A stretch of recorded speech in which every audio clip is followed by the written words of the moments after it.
Hi, my name's Gary Ducat. I'm with Disney Parks Social Media. We're here in New York City for Disney Social Media Mom Celebration on the road. It's an exciting day. We're going to have some professional and personal development, plus a little Disney pixie dust. Follow me on Twitter at Mom Talk Radio. I'm the host of Mom Talk Radio and the founder of Mom TV.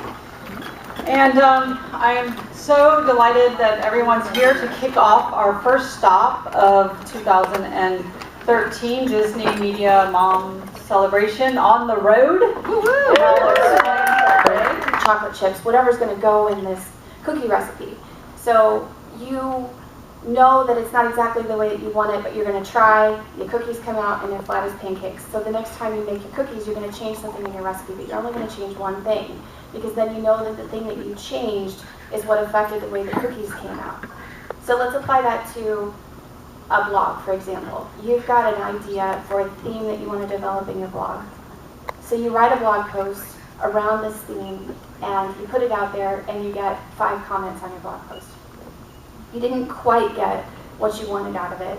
So next time you write around that theme, you figure out what those people were commenting about, and figure out how you maybe push the key into that lock and twist it just a little bit, and see if you get the results back that you're looking for with that little change in the theme. If next time you get no comments on your blog post, you know that it didn't work.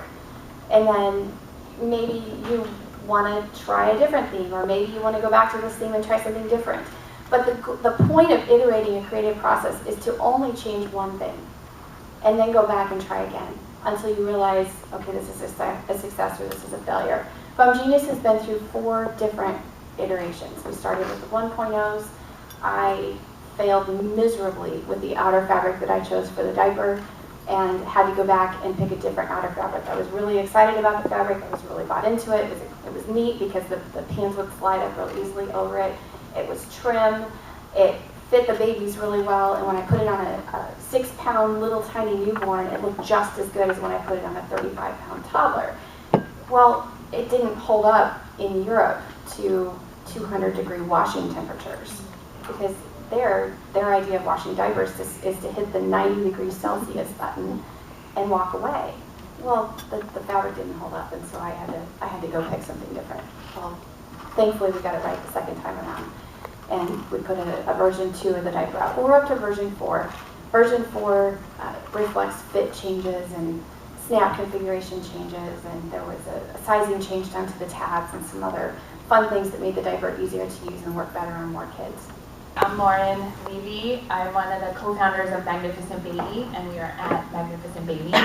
I have a 4-week-old. He was up all night last night, and I'm happy to be wearing pants right now. So I co-founded Magnificent Baby. We have a line of smart clothes, magnetic fastening infants wear. It's super easy for the middle of the night, which they're like crack to me now.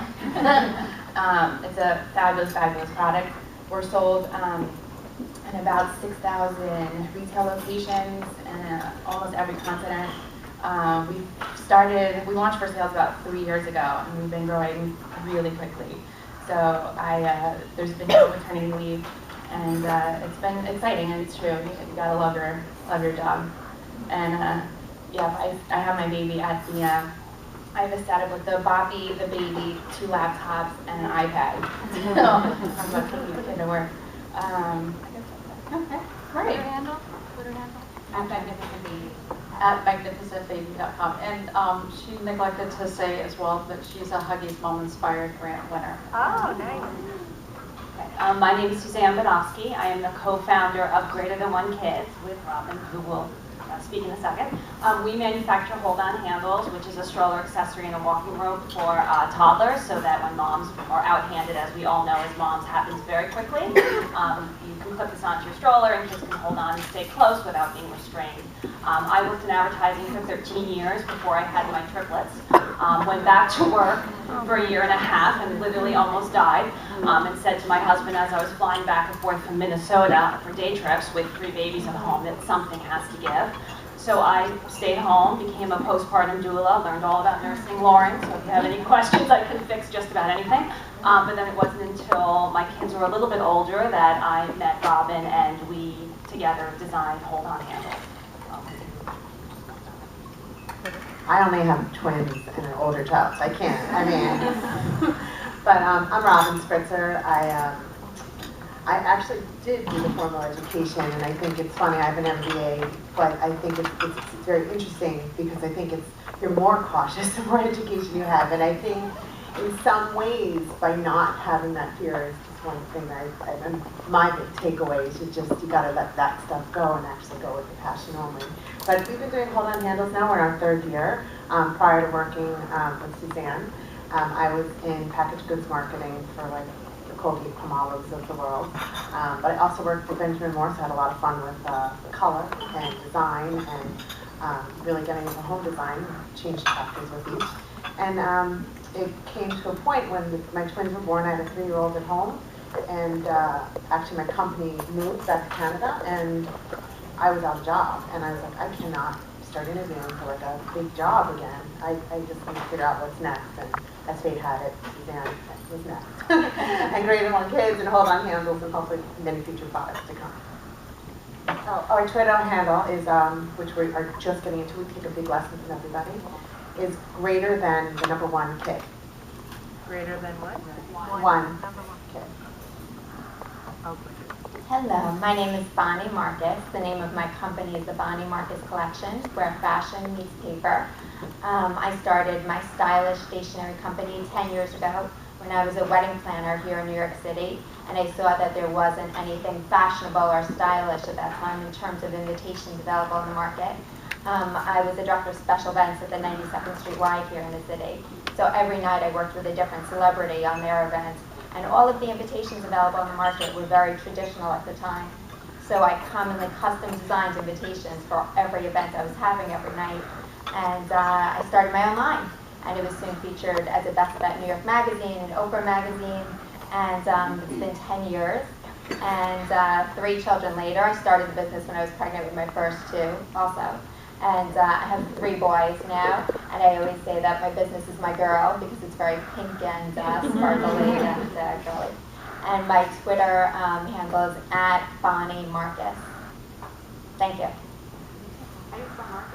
MARCUS. Thank you. Hi, my name is Sandra Ferroli, and I am the founder of the Baby Bindle Company. I am also the inventor of the seat pack. And the seat pack is a diaper bag that attaches to the handle of an infant car seat, so that moms, or parents, when they need to do the quick errand into the post office or the grocery store, they don't have to take the big diaper bag with them. So that invention came after the birth of my daughter, which was 4 years ago, and it's kind of sat on my shelf for about 6 or 7 months. Until I heard from the Huggies grant that I had won. I was one of the inaugural winners. And so that kind of gave me the sort of courage to put my idea out there. And that's how my company started. And I'm the mom of a son who's 9 and my daughter is 4. And my Twitter is @BabyBindle. I'm just really pleased to be here today, and thank you for the introduction. This presentation that I'm going to do today is kind of an abbreviated form of what we do at Disney for our cast. One of the things our team does is we're responsible for managing the broadcast media coverage. And as part of that, we need to make sure that all of our casts are prepared to talk to the media when we're launching new products, or if they just want to come out and do some stories in the park. We just want to make sure folks are prepared. So hopefully what you'll get out of this is kind of some really great tools to help you expand your business. As you know, social media is wonderful. I'm actually, one of the things Gary wanted me to mention is that I'm a contributor to the Disney Parks blog. I am a fashion fanatic. It's no secret with most people who know me. So it's a nice little outlet where I talk about Disney styles called Disney Style Snapshots, and you can check it out every other Wednesday on the blog. And oh yes, Twitter. My Twitter handle is @2 the nines, and it's the number 2, the word the number 9, and the letter Z. And we usually find me tweeting about anything fashion, including a lot of fashion.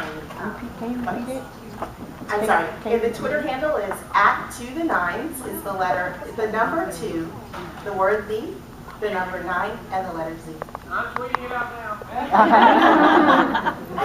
So, joining in those fashion conversations. My husband laughs at me because I'll buy sport or what you blog about unique and unusual. That's always a great hook.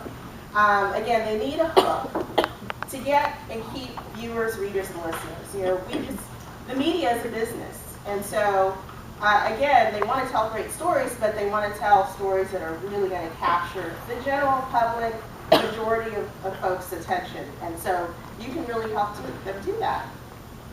Some common misconceptions about the media is that they have all the control. Again, really as an interviewee, you have a lot of control. All journalists are negative. I'm going to show you a little clip in a little while that'll show you that, you know, I think at heart most journalists really just want to tell good stories. I used to be a producer for local news as well as national news. And again, you know, we would pre-interview folks before we would actually have them on air just to make them feel comfortable, talk through, let them know. Sometimes you might do a pre-interview where you kind of get a feel for what kinds of questions they want to ask. And I know from the broadcast perspective, when we're actually putting together a story, there's a little bit of ego in it for us too. You know, those of us who are creating the story, we want the story to look as good as possible. So I know sometimes when I interview folks, even now, they get nervous and they think, oh, I messed up, you know, are you going to use that? Most likely not, unless it's something that's really controversial. You find it with politicians and really high-level business people are probably the biggest targets for being misrepresented, but for the most part, people want you to look good. You know, the journalists are going to want you to look good. The media know more than you do. That's, again, they're coming to you because you have expertise in a particular area. Again, especially on the broadcast side, it maybe it's They don't ask for anything, so because I know I won't.